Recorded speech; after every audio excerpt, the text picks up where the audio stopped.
Welcome to back my channel friends. मेरा नाम है आदिल और आप देख रहे हैं एचवीसी टेक्निकल फॉल्ट।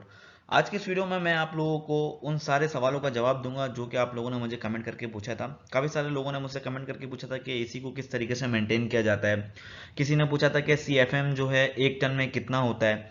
तो फ्रेंड्स आज की इस वीडियो में सारी चीज़ें मैं लेकर आया हूँ और स्पेशली मैं आपको बता दूँ ये वीडियो जो है उन लोगों के लिए जो कि यूट्यूब पर एचवीएसी के इंटरव्यू से रिलेटेड या फिर एचवीएसी कोर्स से रिलेटेड जो यानी कि सर्चिंग कर रहे हैं। तो ये वीडियो उन सारे लोगों के लिए और वीडियो बहुत ज़्यादा हेल्पफुल होने वाली है। एक बार फिर बता दूं मैं आपको।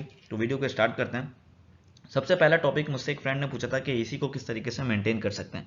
तो देखो अगर आपसे कोई भी पूछ ले या इंटरव्यू में आपसे पूछ लिया जाए कि एसी को किस तरीके से मेंटेन कर सकते हैं यानी कि how to maintain AC unit.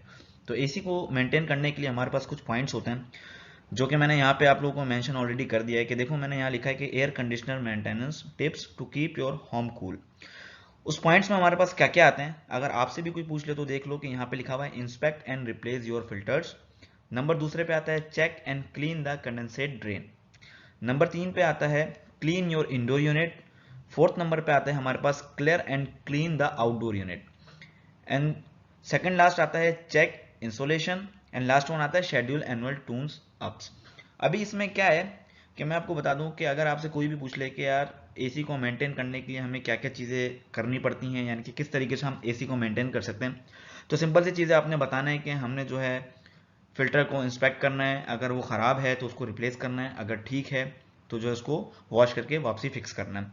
उसके बाद check and clean and condensate drain मतलब यानी कि जो एसी के पास जो हमारे पास जो एसी में जो ड्रेन लगी होती है, ड्रेन लाइन जो जा रही होती है, जो जितना भी कंडेंसेट वाटर जो होता है ड्रेन होता है, तो आपने उस ट्रे को देखना है, उसको क्लीन करना है, उसके पाइप को क्लीन करना है। यहाँ पे मैं आपको एक चीज़ बता दूं कि अगर आप देखोगे एएचयू या फिर सेंट्रलाइज एसी हमारे पास एफसी यूनिट्स वगैरह होते हैं, उनकी जो कंडेंसेट लाइन होती है, जो पाइप होता है, उनके कनेक्शन डिफरेंट टाइप के होते हैं।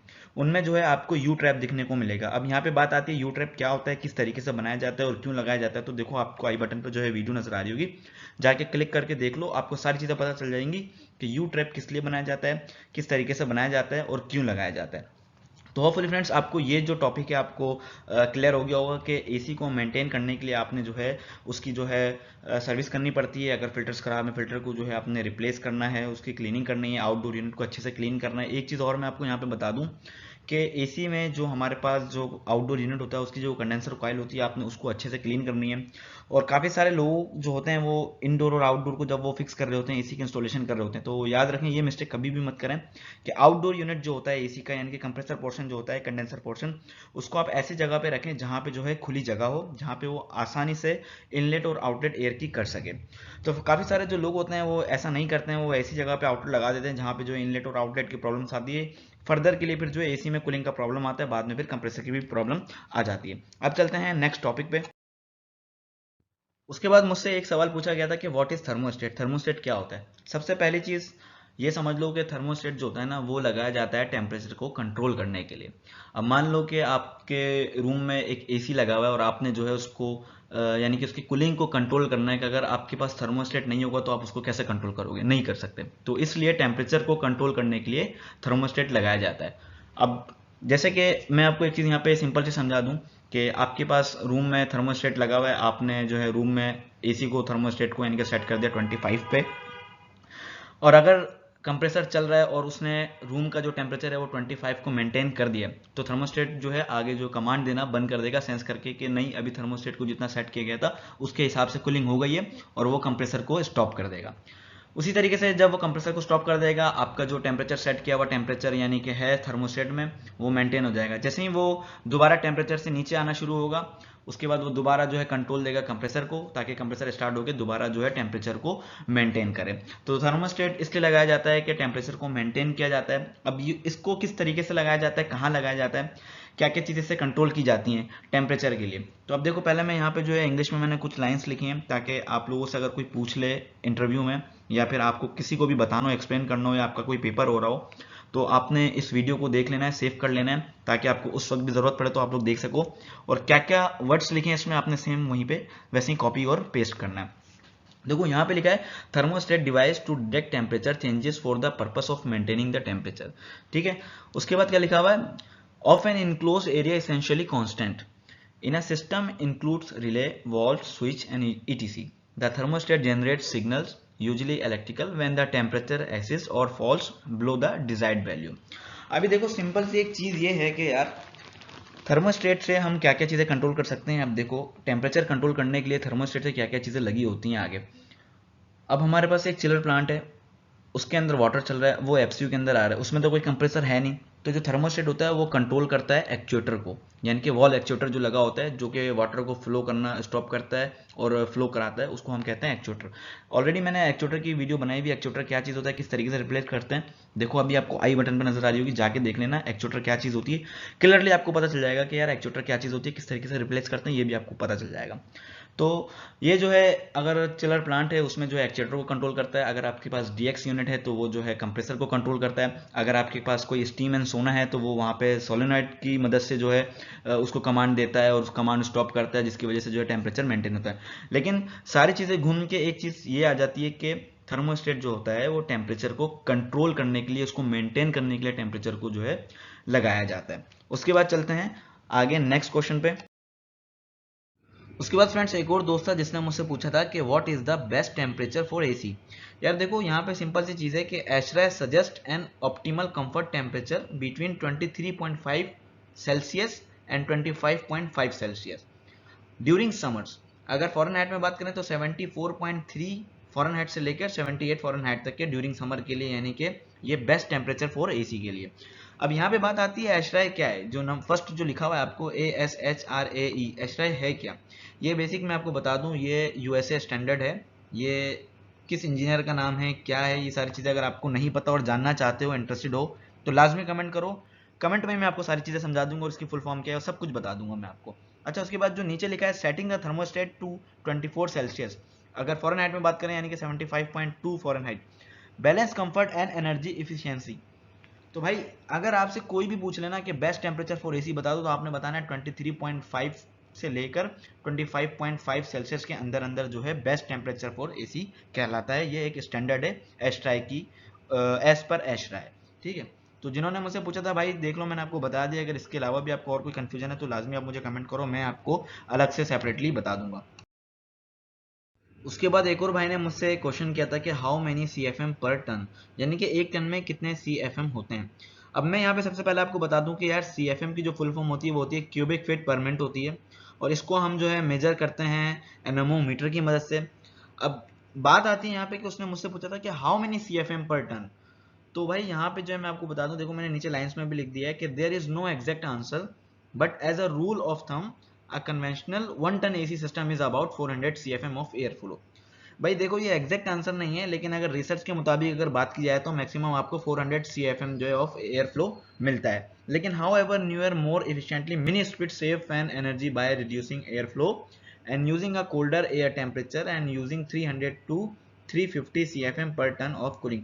अगर बात करें हम लोग मिनी स्प्लिट एसी वगैरह की, तो उसमें जो है अगर आप जो है देखोगे चेक करोगे तो आपको जो है 300 to 350 CFM per ton of cooling मिलता है। तो भाई यहाँ पे मैं आपको बता दूं कि there is no exact answer, ये एग्जैक्ट आंसर नहीं है, लेकिन आप अगर कहीं पे भी रिसर्च पे जाओगे तो आपको 400 CFM ऑफ एयर फ्लो जो है दिखने को मिलेगा। अब चलते हैं नेक्स्ट स्लाइड पे। यहाँ पे नेक्स्ट स्लाइड पे जाने से पहले मैं आपको बता दूं कि एनोमोमीटर किस तरीके से यूज करते हैं और CFM का क्या फॉर्मूला होता है, किस तरीके से निकाला जाता है। नहीं पता तो देखो आई बटन पे आपको वीडियो नजर आ रही होगी, पूरी कैलकुलेशन के साथ मैंने आपको बताया हुआ है लाइव। वहां पे मैंने टेस्ट किया कि कितना यानी कि एनोमोमीटर जो है शो कर रहा है, उसके बाद किस तरीके से कैलकुलेशन की, मैंने सारी चीजें बताई हुई इस वीडियो में, जाके तुरंत देख लो, आपको CFM की जितनी भी प्रॉब्लम्स हैं सारी सॉल्व हो जाएंगी। उसके बाद एक और भाई का सवाल था मेरे पास कि can we keep AC at 26 degree. भाई देखो काफ़ी सारी जगहों पे अगर आप जाओगे ना तो आपको ये पूछा जाता है आपसे कि यार क्या हम अपने एसी को 26 डिग्री पे रख सकते हैं, रखना कैसा है, ठीक है या नहीं है। तो भाई देखो साफ सीधी बात है, for areas with high humidity above 50 to 60 lower temperature setting has to be use.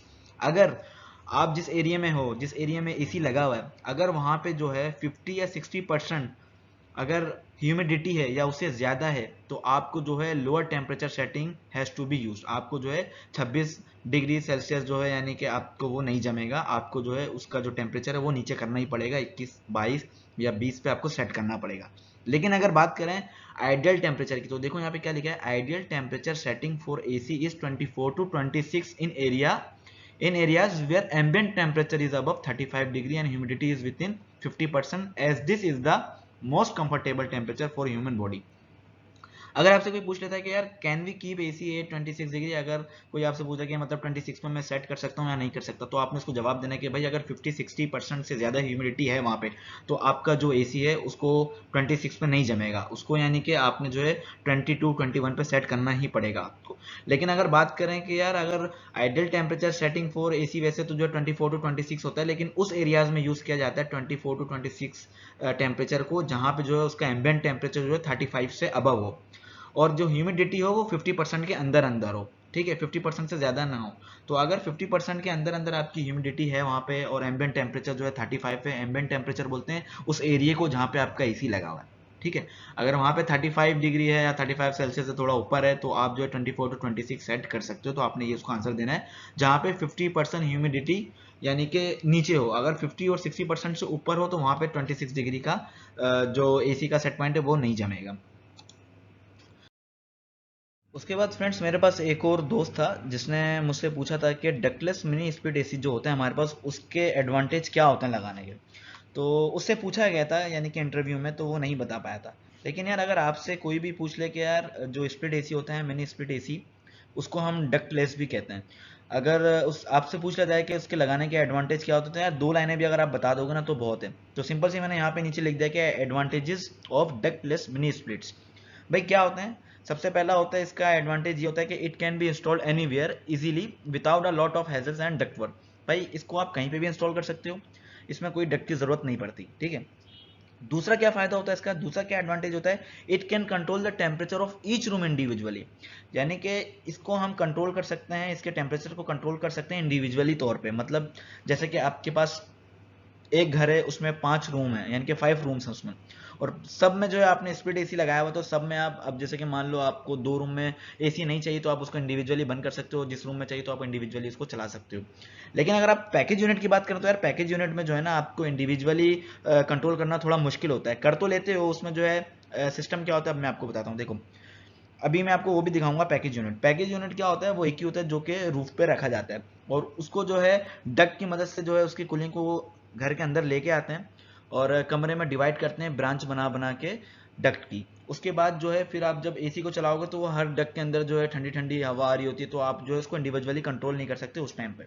लेकिन अगर बात करेंगे इंडिविजुअली कंट्रोल कर सकते हैं या नहीं, तो कर सकते हैं। उसके लिए आपको मोटराइज जो है डैम्बर लगाने पड़ते हैं और हर रूम में अलग अलग थर्मोस्टेट लगाना पड़ता है, तो उसकी जो कॉस्ट होती है वो काफ़ी ज़्यादा चले जाती है। तो आपने सिंपल इसको जो है दो भी अगर आप एडवांटेज बता दोगे ना, तो यार आपका काम बन जाता कि आप इसको कहीं पे भी इजीली इंस्टॉल कर सकते हो, इसमें डक्ट की ज़रूरत नहीं पड़ती, और इसको जो है हम इंडिविजुअली तौर पर जो है यूज़ कर सकते हैं। ठीक है, उसके बाद जो है चलते हैं नेक्स्ट क्वेश्चन पे। उसके बाद मुझसे एक और भाई ने सवाल किया था कि विंडो एयर कंडीशनर जो है कौन सा यूनिट कहलाता है, उससे पूछा गया था। तो भाई कौन सा यूनिट कहलाता है, मतलब सिंपल सी चीज़ है कि window air conditioner is a single unit. ये एक सिंगल यूनिट है। क्यों कहलाता है, वो इसलिए कहलाता है with all of its component enclose inside, it rejects heat out of its outdoor side and blows cool air into the room on the indoor side. भाई सिंपल सी चीज़ है, विंडो एसी एक सिंगल यूनिट कहलाता है। Single unit इसको इसलिए कहा जाता है क्योंकि इसके अंदर कंप्रेसर होता है, कंडेंसर होता है, उसके बाद एवापोरेटर होता है, इसकी फैन होती है, यानी कि एसी के जितने भी मेन कंपोनेंट्स होते हैं वो सारे जो है विंडो एसी के अंदर एक ही जगह पे ही होते हैं।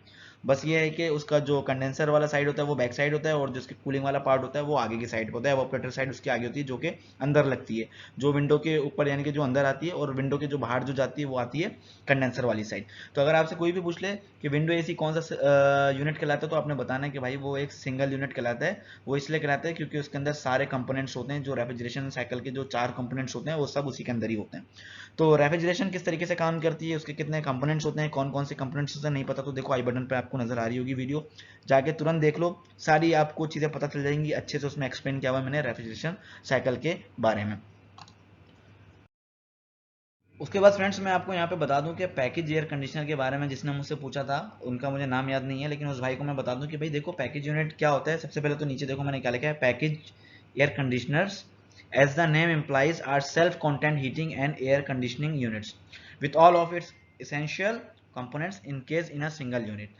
देखो सबसे पहली चीज तो ये भी एक सिंगल यूनिट कहलाता है, क्योंकि इसी के अंदर जो है जिस तरीके से विंडो एसी सिंगल यूनिट कहलाता है उसके अंदर सारी चीजें होती हैं, इसी तरीके से पैकेज यूनिट के अंदर भी सारी चीज़ें होती हैं एक ही बॉक्स के अंदर, जिसको हम सिंगल यूनिट कहते हैं। फ़र्क इसमें इतना होता है कि ये जो है बड़ा होता है यूनिट, और ये जो है रूफ टॉप पे लगाया जाता है, और इसमें आप हीटिंग भी ले सकते हो और कूलिंग भी ले सकते हो। लेकिन इसमें एक चीज़ ये होती है कि ये तो आप हमेशा याद रखना कि ये रूफ टॉप पे ही फिक्स किया जाता है खुली जगहों पे, क्योंकि इसका कंडेंसर वगैरह सारी चीज़ आप फोटो में देख सकते हो कि सामने नज़र आ रहा है। क्योंकि हाफ साइड पे जिस तरीके से विंडो एसी का कंडेंसर यानी कि हायर साइड होता है और दूसरी साइड लो साइड होती है, इसी तरीके से जो है पैकेज यूनिट में भी होता है। लेकिन उसमें पैकेज यूनिट में एक बेनिफिट ये होता है कि आप उससे हीटिंग भी ले सकते हो। अब यहाँ पे ये होती है कि यहाँ पे जो है काम थोड़ा ज़्यादा होता है, इसमें जो है डक्टिंग का काम भी किया जाता है, जिसको हम जो है HVAC टेक्नीशियन कहते हैं, जो कि डक्टिंग का वर्क भी करता हो और इसकी फिक्सिंग भी करता हो, इसकी रिपेयरिंग भी करता हो। तो खैर मैं यहाँ पे आपको ये बता रहा था कि इसको जो है रूफ टॉप पे जो है लगाया जाता है, इंस्टॉल किया जाता है, और इसको जो है डक की मदद से इसकी जितनी भी कूलिंग होती है वो रूम में सप्लाई दी जा रही होती है। तो हर रूम में जो अलग अलग ब्रांच जो है यानी कि कनेक्ट करके जो है निकाल के दी जा रही होती है, जिसको हम जो डिफ्यूज़र कहते हैं। और वहाँ पे जो है आप इंडिविजुअली इसको जो है कंट्रोल कर सकते हो टेम्परेचर को, लेकिन वो कॉस्टली आता है, वो थोड़ी सी कॉस्ट ज़्यादा आती है। वो इसलिए आती है क्योंकि आपको वहाँ पे मोटराइज डैम्पर लगाना पड़ता है, और हर रूम में जो है आपको अलग अलग थर्मोस्टेट लगाना पड़ता है टेम्परेचर को कंट्रोल करने के लिए। जैसे कि मैंने आपको स्टार्टिंग में वीडियो के बताया था कि थर्मोस्टेट को क्यों लगाते हैं, वो यहाँ पे मैं बता दूँ कि टेम्परेचर को कंट्रोल करने के लिए अलग अलग लगाया जाता है रूम में इंडिविजुअली, अगर आप जो है इसको कंट्रोल करना चाहो टेम्परेचर को। तो फ्रेंड्स, होपफुली वीडियो अच्छी लगी होगी। वीडियो अच्छी लगी है तो लाइक ज़रूर करना, साथ ही साथ एक प्यार से कमेंट भी कर देना। चैनल पर अब तक नए हो सब्सक्राइब के साथ साथ बेल आइकन पर लाजमी क्लिक कर देना, क्योंकि आपको ऐसे रिलेटेड कंटेंट मेरे चैनल पर मिलते रहेंगे। तो मिलते हैं एक और न्यू वीडियो के साथ। रखिए ख्याल, अल्लाह हाफिज़।